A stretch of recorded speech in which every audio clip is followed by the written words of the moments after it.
A lo largo del tiempo, miles de hombres han plasmado sus hazañas en la historia, cambiando el rumbo de la humanidad en mayor o menor medida hasta donde estamos actualmente. La guerra ha tenido un papel fundamental en el desarrollo de la historia. Muchos la temen, otros recelan de ella como si no existiera y la evitan a toda costa. Pero es la guerra la que crea imperios o los destruye. Es la guerra la que trae cambios ideológicos, sociales, políticos, económicos, religiosos o de cualquier otra índole. No podemos huir de ella y menos de su legado. Pero la guerra no es nada sin los hombres que la hacen. Es por ello que en este vídeo hablaremos de los 10 mejores líderes militares de la historia. Yo te demostraré el porqué de esta lista como no habrás visto en ninguna otra parte. ¿En qué nos basamos para destacar a un comandante sobre otro? Son muchos los factores, no todos parten desde el mismo punto de salida, no todos viven en las mismas circunstancias históricas, ni en el mismo sistema político, no todos tuvieron la misma tecnología, ni los mismos recursos, ni fueron asesorados por buenos consejeros. No todos tuvieron las mismas oportunidades, ni se vieron limitados por terceros, y un largo etcétera, por lo que me basaré especialmente en la genialidad táctica y estratégica del personaje en cuestión, de su legado, su innovación en el campo militar y la gestión y administración logística. Dicho esto, comencemos.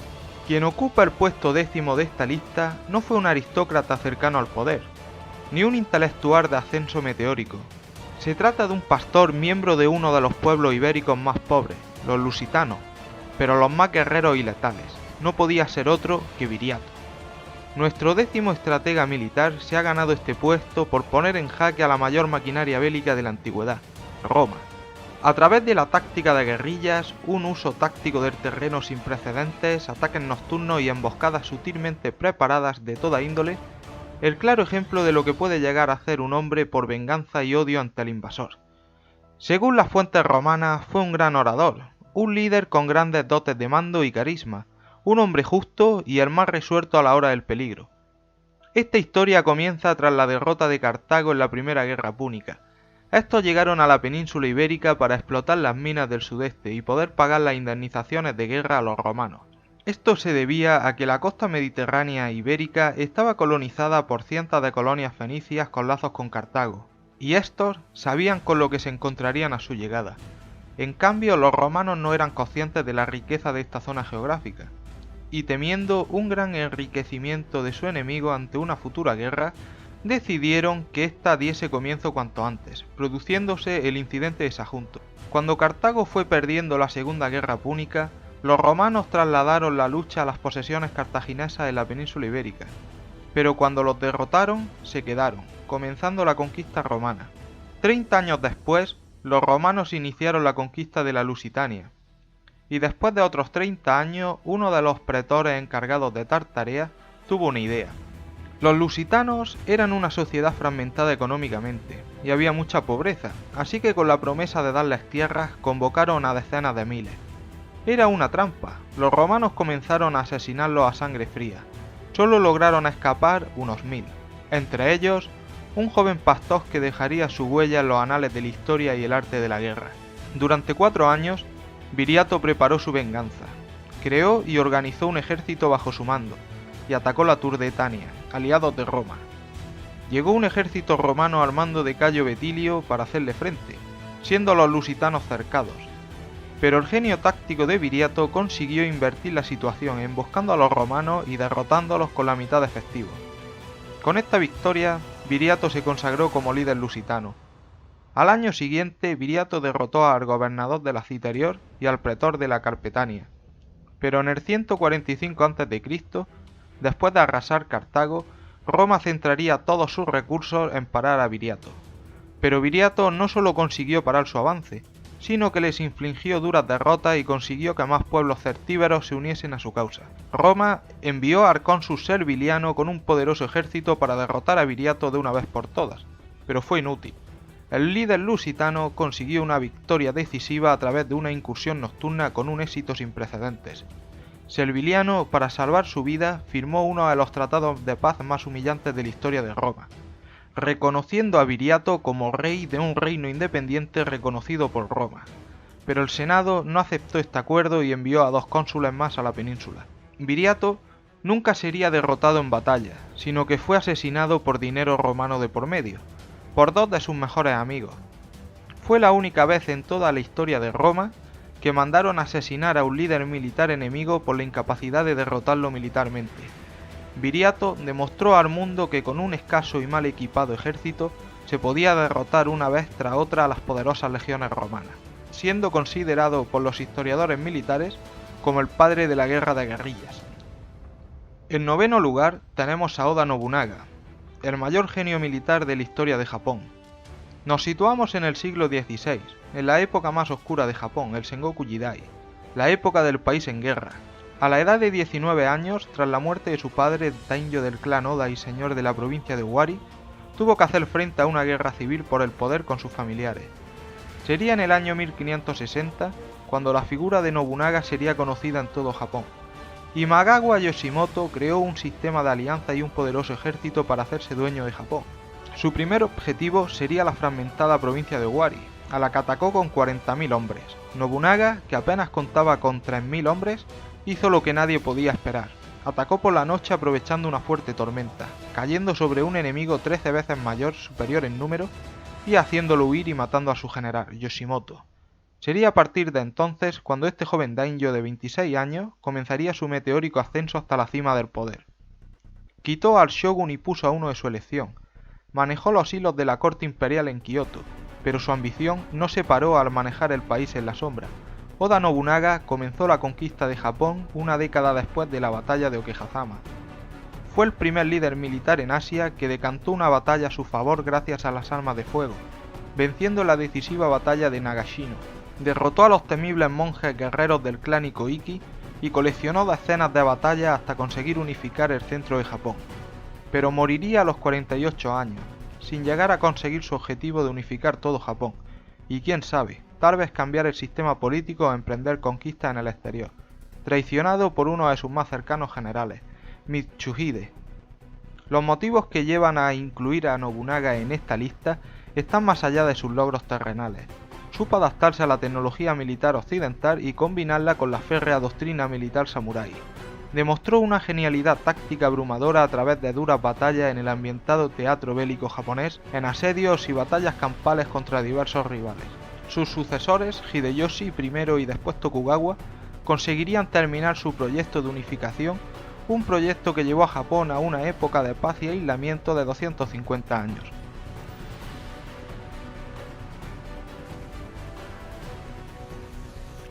Nuestro siguiente personaje se podría decir que fue para la guerra lo que Platón para la filosofía. Creadores de la base teórica, no podía ser otro que Sun Tzu.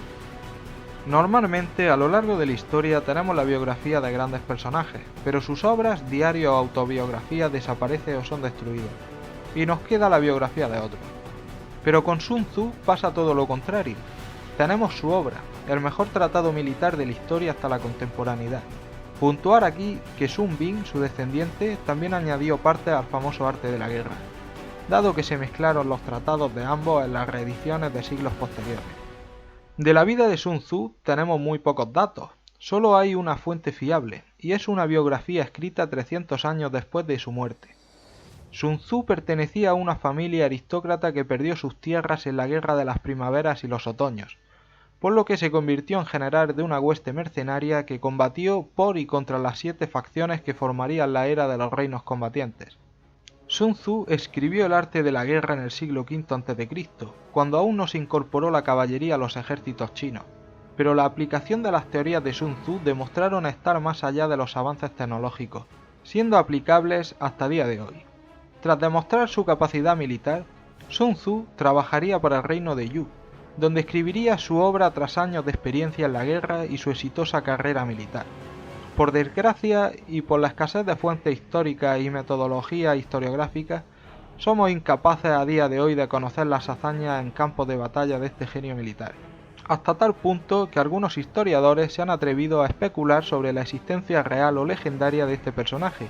Sea como sea, detrás del arte de la guerra tenemos a un autor con unas facultades intelectuales y militares extraordinarias, cuyos conocimientos serían el manual idóneo para la formación de otros comandantes militares durante 2500 años y en todo el orbe.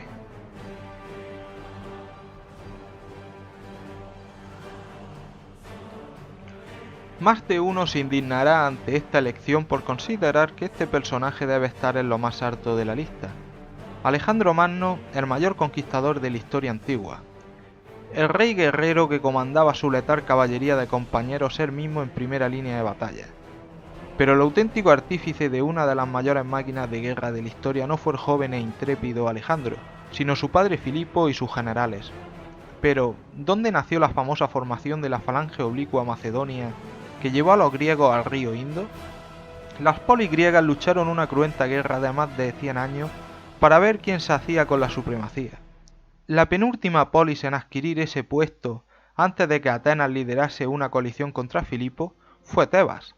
De todos los avances y experimentos militares que se llevaron a cabo en esta cruenta guerra, serían los tebanos quienes conseguirían crear la famosa falange oblicua, venciendo a los fieros e imbatibles espartanos.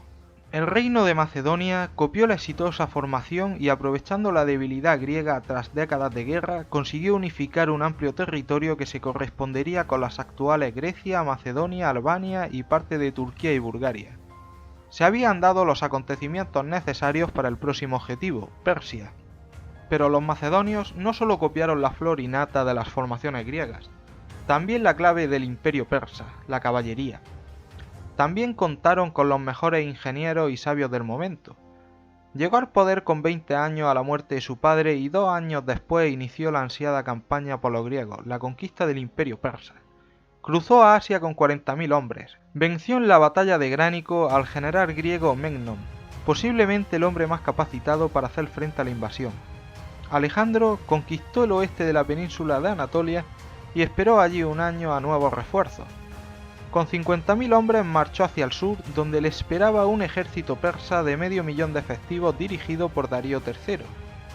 Alejandro los derrotó en la batalla de Ixos, causando una auténtica masacre. Después, Alejandro asedió Tiro durante 8 meses y Gaza. Luego se dirigió a Egipto, donde expulsó a los persas y fue nombrado faraón. Alejandro se dirigió a Persia y derrotó a Darío una vez más en Gaugamela, entrando en Babilonia. Comenzó una larga marcha para someter los antiguos territorios persas del este, llegando más lejos de los antiguos soberanos una vez dominó el valle del Indo, donde venció al rey Poros.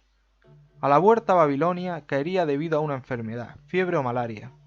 Estos logros llevaron a Alejandro a ser el mayor conquistador de la antigüedad. Lo más fascinante es que solo tenía 33 años. Alejandro cambió para siempre las tácticas militares gracias a la caballería y su coordinación con una infantería muy disciplinada. Su táctica del yunque y el martillo acabó con el poderoso imperio persa en cuestión de 3 batallas decisivas.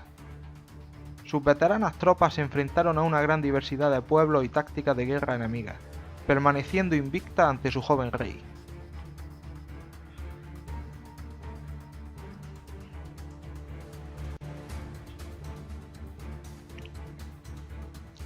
Nuestro siguiente personaje en la lista está muy emparentado con el anterior. Se dice que cuando cumplió 33 años rompió a llorar porque no había podido superar a Alejandro.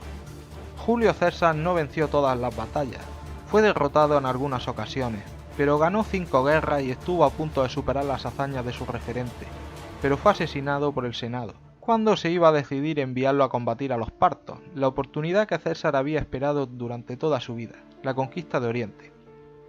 César no luchó por venganza como Viriato, o por aventuras como Alejandro. Su característica más destacada fue la ambición y una inteligencia abrumadora. César nació en una familia patricia arruinada, pero aprovechó el poder que alcanzó su tío Mario para alcanzar gloria, aunque con la llegada de Sila volvió a caer en desgracia. Aprovechó sus habilidades sociales y carismáticas para acercarse a Craso y Pompeyo, los hombres más poderosos de Roma. Así consiguió formar parte del triunvirato. Desempeñó varias campañas militares. Primero luchó en Hispania contra los lusitanos y los galaicos. Después fue a la Galia, donde alcanzaría la fama, siendo el general romano que más territorio había conquistado, y siendo el primero en llegar a Britania y Germania. Alcanzó la cúspide de la historia militar con la decisiva batalla de Alesia. Con la muerte de Craso en Partia, el triunvirato acabó y el Senado se dividió en 2 bandos, Pompeyo y un Julio César afamado por el pueblo. La guerra civil estaba servida. 2 de los mayores generales de la historia de Roma se enfrentaron en una cruenta guerra por el poder. César venció a Pompeyo en Farsalia y remató a sus partidarios en Tapsos. Después venció en Egipto y volvió a Roma, donde fue asesinado a los 56 años. La maquinaria bélica romana fue la más poderosa del mundo antiguo. Su organización y disciplina lo llevaron a forjar el imperio más duradero, grande y estable de la historia, pero su auténtica valía se demostraba con un auténtico genio militar a la cabeza. De todos los grandes militares de la historia de Roma, sin lugar a dudas, Julio César fue el más capaz de todos. Craso compró legiones con su oro, Pompeyo consiguió que el Senado se las diera, pero César se la ganó por sí mismo. Su genialidad militar, su innovación táctica y su capacidad logística y, cómo no, su gran carisma, lo llevaron a convertirse en uno de los mayores referentes de la historia, dando el primer paso para convertir a esa agotada y dividida república romana en un imperio que perduraría 500 años más. Cuando hablamos del Renacimiento nos vienen a la mente personajes como Miguel Ángel o Maquiavelo, mientras que a otros lamentablemente quedan en el olvido. El siguiente personaje seguramente sea desconocido para muchos de ustedes. Muchos os preguntaréis por qué ocupa un lugar tan importante en la lista. Se trata de Gonzalo Fernández de Córdoba, mejor conocido como el Gran Capitán. Sus reformas militares cambiarían el rumbo de la historia para siempre. Gonzalo empezó a darse a conocer en la Guerra de Sucesión castellana y portuguesa, donde destacó como un gran soldado en el bando isabelino. Posteriormente demostraría sus dotes tanto en combate como comandando en la Guerra de Granada, donde tendría un papel de gran importancia en la rendición de Boabdil y la victoria castellana. Pero donde Gonzalo se ganó el sobrenombre fue en Italia, donde fue enviado en 1494 para evitar una invasión francesa que tenía como propósito tomar el reino de Nápoles. El Gran Capitán expulsó al ejército francés y ayudó al papado en asuntos militares. En estos momentos el reino de Francia era el más poderoso de Europa, e Italia era un gran premio para los cada vez más fuertes estados modernos europeos. Un territorio estratégico, rico y dividido.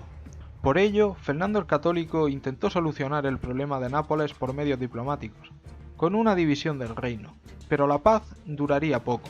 Un enorme ejército francés de 20.000 hombres llegó a Italia en 1501, el cual sería hostigado continuamente hasta ser totalmente derrotado en la batalla de Ceriñola. El rey francés enviaría nuevamente otro ejército, esta vez de 40.000 hombres, los cuales serían derrotados en la batalla de Garellano, y los que sobrevivieron capitularon ante la sola mención del comandante español. Seguidamente, Gonzalo fue nombrado virrey de Nápoles, la zona más conflictiva de toda Europa en estos momentos, en el punto de mira de turcos, franceses, piratas y el papado. Pero Fernando quitó a Gonzalo del cargo a causa de rumores que propagaron sus enemigos públicos en la corte, muriendo en Granada en 1515. Pero, ¿por qué el Gran Capitán está en el puesto 5 de esta lista? Bien, vamos allá. Gonzalo fue el creador del ejército moderno. Su formación, sus tácticas de combate, su logística, su organización, todo. Podríamos decir que Gonzalo fue el creador de los temidos tercios, los cuales dominaron Europa y América durante los siguientes 150 años. Aumentó la importancia de la infantería, reinventó el uso de la caballería, y fue el primer comandante en adaptar las armas de fuego en sus tropas con una eficiencia inigualable. Adiestró a sus hombres en una gran disciplina y habilidad. Su prestigio y dotes de mando fueron tales que miles de jóvenes querían servir bajo sus órdenes. De estos saldrían los grandes comandantes españoles que servirían a Carlos V y Felipe II en sus ambiciones durante el siglo XVI. Pero su legado perduró 4 siglos más, hasta la Primera Guerra Mundial, donde los bombardeos masivos y la aviación dejarían anticuada a la infantería en el campo abierto.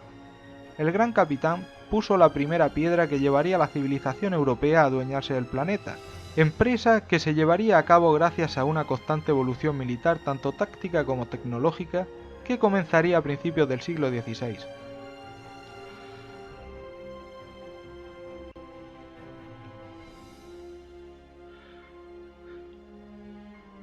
El siguiente líder militar fue el que más territorio conquistó de toda la historia de la humanidad. Lo construyó todo desde la nada, e hizo de un pueblo de bárbaros incivilizados uno de los ejércitos más temidos de la historia. No podía ser otro que el Temujin, el poderoso Gengis Khan, el Gran Khan, el Khan de Khanes. Nació en uno de los lugares más extremos del planeta. Fue hijo de un Khan importante, pero la muerte de este lo llevó a la más extrema pobreza. Fue hecho esclavo y tras conseguir escapar comenzó a construir un proyecto de unificación de las tribus mongolas. Primero derrotó a los merquitas, después le hizo la guerra a Tartugai, a los cuales derrotó estando en inferioridad de 3-1. A los 28 años fue elegido rey de los mongoles, de tal forma que consiguió unificar a las tribus de esta etnia, comenzando así la expansión contra otros pueblos nómadas. Primero derrotó a los tártaros, se alió con los queraitos para después traicionarlos y derrotarlos. Le siguieron los turcos naimanos, consiguiendo así dominar a todas las tribus de la Alta Mongolia y siendo nombrado como Genghis Khan, emperador de emperadores. Ahora estaba listo para comenzar la conquista de los grandes reinos e imperios.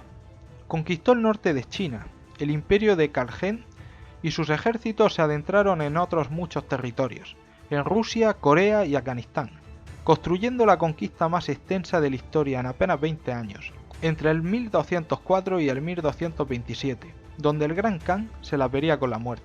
¿En qué se diferenció la horda de Genghis Khan de las otras muchas que se dieron en la misma zona geográfica durante los últimos 2500 años para que éste forjara un gran imperio y el resto no? ¿Cómo fue posible que los mongoles, con una población de 2 millones de habitantes y con un ejército que nunca superó los 200.000 hombres, pudiera vencer a reinos e imperios estatalmente bien organizados de millones de habitantes? Preguntas como estas son las que hacen que Genghis ostente el rango 4 de la lista. Reorganizó y disciplinó sus tropas hasta hacerlas imparables.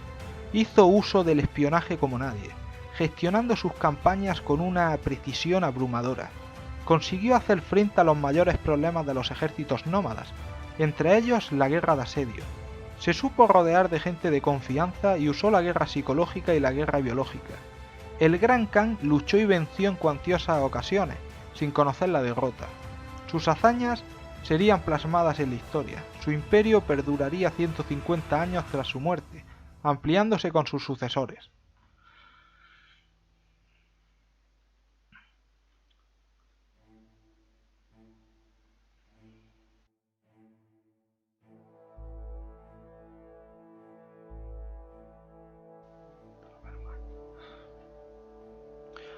Sin lugar a dudas, el mayor genio táctico del siglo XX. Formó parte de la mayor generación de generales de la historia, los grandes comandantes de la Wehrmacht, la mayor máquina de guerra de la historia de la humanidad. De entre todos ellos, Guderian, von Manstein, Clausewitz, etc., habría uno que destacaría sobre el resto: Rommel, el zorro del desierto. Estos grandes generales reinventaron el arte de la guerra, crearon tratados militares y nuevas tácticas para asimilar los grandes inventos de la época.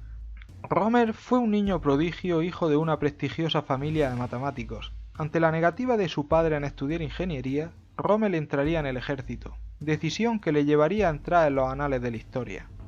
Por suerte para este, comenzó la Gran Guerra cuando tenía 23 años y el rango de teniente de infantería. Sus acciones en Francia, Rumanía y sobre todo en Italia le llevaron a ser altamente condecorado y ganar el rango de capitán, evitando la desmovilización que sufrió el ejército alemán tras perder la guerra. Pero esa desmovilización sería la clave para la formación de esta generación de comandantes. Se dejaron a los mejores, y de los 100.000 militares que formaron el ejército alemán desde su derrota en la guerra hasta la llegada de Hitler, serían los encargados de, llegado el momento, rearmarse instruyendo a simples soldados como si fueran oficiales, para una vez roto el Tratado de Versalles, subir rápidamente de rango. Durante el periodo de entreguerras, Rommel trabajaría como instructor de estos jóvenes, ejerciendo la docencia con una actitud formidable con la que cualquier profesor de Oxford o Harvard solo podría imaginar. Sería en este periodo en el que escribiría su libro La infantería ataca, el cual se convertiría en manual fundamental en academias militares de todo el mundo. Siendo ascendido a coronel tras la publicación del libro, sería el encargado de la seguridad de Hitler, con lo que pasó mucho tiempo con el jefe de Estado, viendo sus rasgos positivos pero también siendo testigo de lo peor del Führer. Se ganó su respeto por venir de abajo como él, al contrario que los altos cargos de ascendencia nobiliaria. De tal modo que tras la invasión de Polonia le daría el mando de una división Panzer, la séptima, la que se conocería como la División Fantasma. El general demostraría su valía en la conquista de Francia, siendo tan hábil con los Panzer como en su momento con la infantería. En 1941, Rommel sería enviado a África con la famosa Afrika Korps, con el objetivo de ayudar a los italianos, derrotados por los ingleses tras fracasar en la campaña de Egipto. Pero incluso el mayor general no puede hacer nada sin recursos. Los aliados consiguieron descifrar Enigma y evitaron la llegada de suministros al ejército de Rommel durante el tiempo que éste luchó en África. Rommel sería detenido en el Alamein por el legendario Auk, y más tarde tendría que retirarse desobedeciendo a Hitler, el cual le ordenó luchar hasta el último hombre. Rommel resistió un año más el inevitable avance aliado sin recursos, sin entablar guerra abierta y haciendo tácticas de guerrillas. Tras la captura de Mussolini, Rommel fue enviado a Italia con un ejército de ocupación. Después fue enviado a Francia para preparar la defensa ante la inminente ofensiva aliada. Con el desembarco aliado en Francia e Italia y el imparable avance soviético, el Tercer Reich tenía los días contados. Rommel cayó en desgracia y sería conducido al suicidio. Rommel es el padre de la guerra contemporánea, el mayor genio militar de los últimos 150 años, y un hombre con una capacidad táctica y militar sin parangón. Sus hazañas hablan por sí solas para que ocupe sin discusión alguna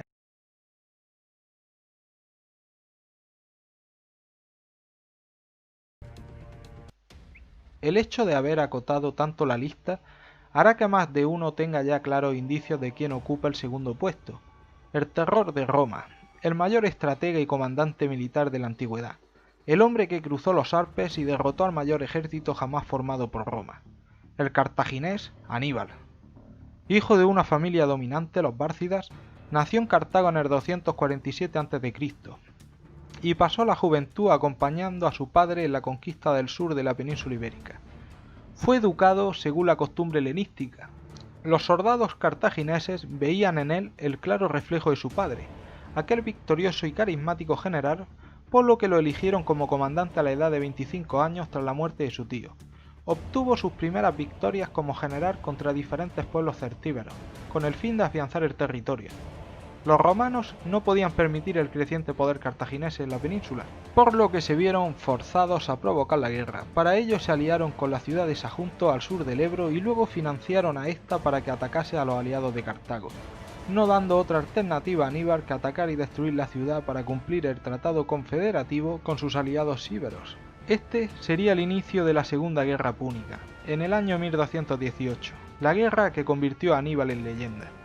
A su paso por el corredor mediterráneo, Aníbal evitó el contacto con las polis griegas del Golfo de León, fieles aliadas de Roma, y se adentró en la Galia, con el fin de obtener refuerzos entre los acosados galos para cruzar luego los Alpes, tomando por sorpresa a los romanos y entrando en la península itálica, la mayor acción táctica de la antigüedad. Aníbal venció a Pluvio Cornelio Escipión, el padre de Escipión el africano, en la batalla de Tesino, donde se hizo con la región de Lombardía y ganó aliados galos. Posteriormente derrotó a 2 cónsules romanos en la batalla de Trebia, demostrando una genialidad táctica nunca vista hasta la fecha. Nuevamente, Aníbal volvería a vencer a los romanos comandados por Flaminio, en la batalla del lago Trasimeno, llevando a cabo el primer movimiento envolvente de la historia. En su camino hacia Roma derrotó nuevamente a los romanos en la batalla de Plestis. Los romanos entonces cambiaron de estrategia, eran conscientes que era imposible derrotar a Aníbal en batalla, por lo que comenzaron a acosar la retaguardia cartaginesa sin presentar batalla. Es lo que se conocería como la estrategia fabiana, estrategia diseñada por el dictador Fabio Máximo, pero engañó a este en la llamada batalla de Argel Falern y al recién nombrado codictador Minucio Rufo en la batalla de Geronio. Roma nombró a 2 nuevos cónsules, Emilio Paulo y Varrón, y los encomendó reclutar el ejército más grande jamás visto. En verano del año 216 a.C., Aníbal derrotó a 90.000 romanos en la que se conoce como la batalla más perfecta de la historia, la batalla de Canás, causando 70.000 víctimas a Roma por 6.000 en el bando cartaginés. Aníbal tuvo en sus manos una de las decisiones más importantes de la historia, la destrucción de Roma. Acción que evitó tomar dado que no formaba parte de sus planes destruir la ciudad, sino reducir su poder y dejarla sin aliados, obligándola a firmar la paz. Pero aquí terminaría la inigualable racha de victorias de Aníbal.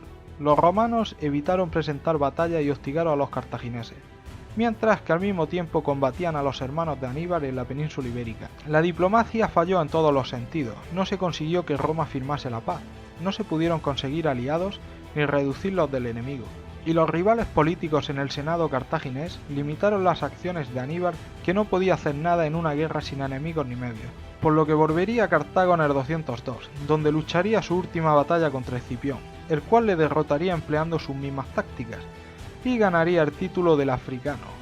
Aníbal ya no contaba con sus veteranas y disciplinadas tropas de la campaña italiana. Los cartagineses perdieron a sus aliados númidas y estos serían los que marcarían la balanza en la batalla.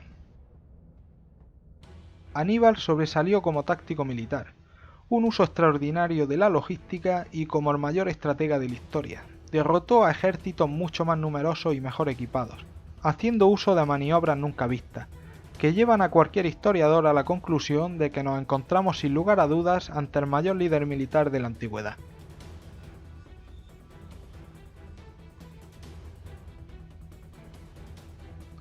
Era el único que podía coronar esta lista, Napoleón. Si podemos definir algo común y decisivo en la caída en desgracia de los dos anteriores comandantes, es la traición de estos por los políticos a los que servían. El pequeño Corso no cometió el mismo error, directamente se hizo con el poder de todo el país. Napoleón es el personaje histórico más conocido e importante de la historia. Sus acciones y su legado cambiarían el mundo para siempre, a pesar de su derrota. Napoleón nació en 1769 en la isla de Córcega, en el seno de una familia nobiliaria. No fue buen estudiante, lo único que destacaba eran las matemáticas y la geografía. Odiaba a los franceses y se crió leyendo la historia de Roma, de Alejandro Magno, y sintió gran devoción por los grandes líderes militares de la antigüedad. Con 14 años, como miembro de una familia noble, fue enviado a París para formarse militarmente como oficial, aunque él realmente quería entrar en la escuela naval para viajar y conocer el mundo. Con 16 años ya era teniente, y el estallido de la Revolución Francesa le ayudaría en su meteórico ascenso, apoyando a los jacobinos y huyendo a Córcega. Tuvo su bautismo de fuego en Tolón, a la edad de 25 años, donde demostró una gran capacidad como comandante de artillería. Tras la defensa del Palacio de las Tullerías, se ganó el favor del Directorio, consiguiendo así ser enviado como general de un ejército a Italia, donde conseguiría aplastar a los austríacos y tomar el norte del país en el puente de Arcole, ganando así gran poder político, a lo cual ayudó su manejo de la propaganda, haciendo uso de esta como no se había hecho jamás en la historia. Napoleón supo aplicar y desenvolverse con las tácticas militares de la época como el mejor de los líderes militares, pero se diferencia del resto en crear las suyas propias, lo que le puso por delante de cualquier otro genio militar del planeta. Después fue enviado en una expedición a Egipto, donde derrotó a los mamelucos y quedó estancado tras perder la flota en la batalla del Nilo. Napoleón se caracterizaría, aparte de sus grandes actitudes como comandante, por su ambición, por una buena relación con sus hombres y una gran carisma, pero sobre todo destacaría por su brutalidad y excesos con los derrotados. En su vuelta a Francia dio un golpe de estado y se nombró cónsul, y seguidamente se proclamó emperador, comenzando la era napoleónica y constituyendo un poderoso ejército que se mantuvo invicto durante años en toda Europa. El mayor problema de Napoleón fue la armada inglesa, muy superior a la francesa. Napoleón comenzaría la conquista del este de Europa, cuando se formó la tercera coalición capitaneada por Gran Bretaña. Conquistó Nápoles y los Países Bajos y creó la Confederación del Rin. Después preparó la invasión de España, donde su imperio sufrió la primera derrota, Bailén, lo cual le costó ir a la península ibérica y conquistarla personalmente, siendo una de las peores decisiones. Los franceses, acostumbrados a vencer y someter a los vencidos, no podían asimilar la guerra de guerrillas sin un control efectivo del territorio. Napoleón conquistó Europa y comandó personalmente sus ejércitos, causando el pánico entre sus enemigos y la valentía en sus hombres. Pero el inicio del fin comenzó cuando el zar Alejandro traicionó a Napoleón. Entonces este se planteó la conquista de Rusia, formando al mayor ejército que el mundo había visto. Sería el mayor desastre militar de la historia hasta que Hitler cometiera el mismo error 130 años después. Napoleón perdió a su ejército, siendo derrotado por la nueva coalición en la Batalla de las Naciones.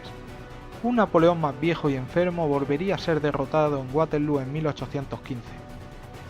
Es imposible resumir la vida del mayor hombre de la historia en una escasa página.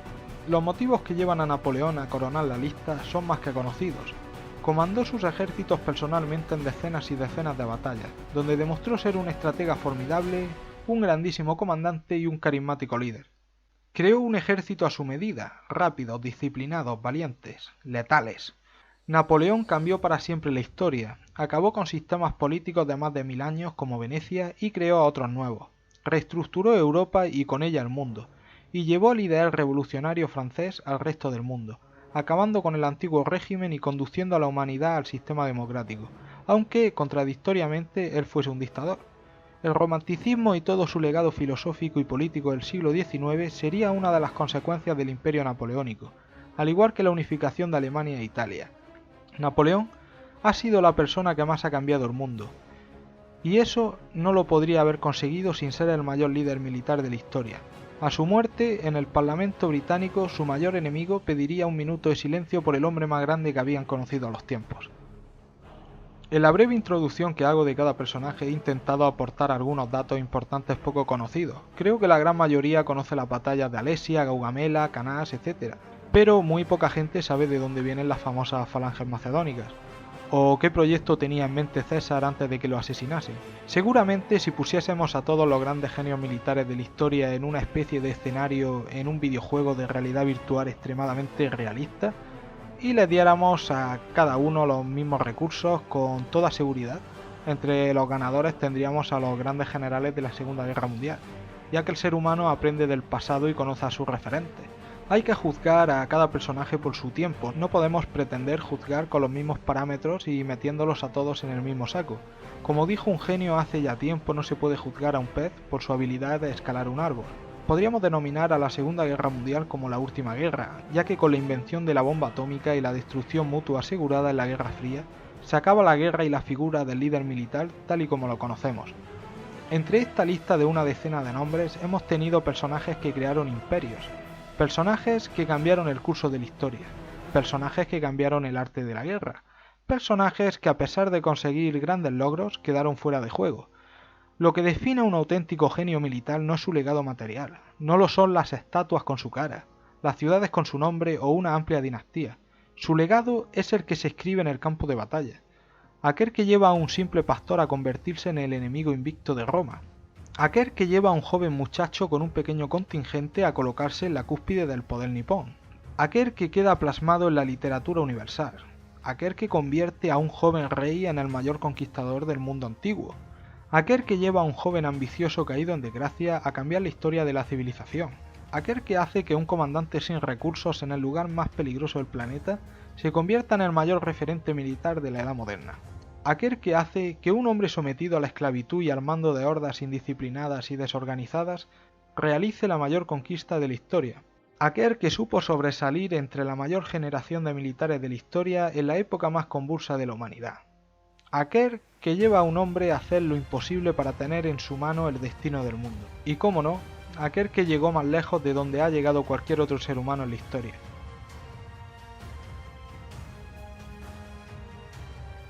Estos 10 personajes, y su historia, sus mitos y sus leyendas, nos seguirán fascinando durante milenios, y serán para el resto de los mortales un ejemplo de superación, un ejemplo de valor para conseguir nuestros objetivos en la vida.